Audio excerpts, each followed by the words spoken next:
অঝরে ঝরছে তুষারপাত, শিশুদের সঙ্গে বড়রাও যোগ দিয়েছে বরফের খেলায়। অনেকেই ব্যস্ত স্নোম্যান বানাতে। শনিবার অস্ট্রেলিয়ার কুইন্সল্যান্ডে শুরু হয়েছে বিরল তুষারপাত। দক্ষিণ পূর্ব কুইন্সল্যান্ডে ট্যানথর্প ও ওয়ারউইকে দেখা দিয়েছে ভারী তুষারপাত। একই সঙ্গে নিউ সাউথ ওয়েলসের একাধিক স্থানে তুষারপাত হয়েছে। এই অঞ্চলে মিড নর্থ কোস্ট, আপার হান্টার ও নিউ ইংল্যান্ডের বিভিন্ন এলাকায় জারি করা হয়েছে 28টি জরুরি সতর্কতা। অস্ট্রেলিয়ার আবহাওয়া ব্যুরোর আবহাওয়াবিদ মিরিয়াম ব্র্যাডবেরি বলছেন, 10 বছরের মধ্যে প্রথমবার কুইন্সল্যান্ডের বিভিন্ন অঞ্চলে এমন তুষারপাত হয়েছে। রাষ্ট্রের জরুরি বিভাগের তথ্য মতে 24 ঘন্টায় 100 মিলিমিটার বৃষ্টিপাতের সম্ভাবনা আছে।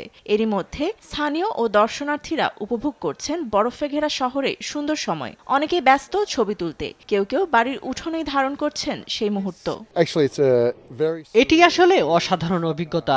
আমি সবসময় তুষারপাত দেখার স্বপ্ন দেখতাম। আমি আমার জীবনে আগে কখনো তুষারপাত দেখিনি এবং এটি সত্যিই অতি প্রাকৃত। এদিকে দেশটির উত্তরাঞ্চলে নিউ ইংল্যান্ড হাইওয়ে, ওয়াটারফলওয়ে, নসি ড্রাইভ ও গ্রাফট রোড সহ একাধিক রাস্তায় বন্ধ হয়ে গেছে যানবাহন চলাচল। ফাতেমা তাসনিম, নিউজ ডেস্ক, দেশ টিভি।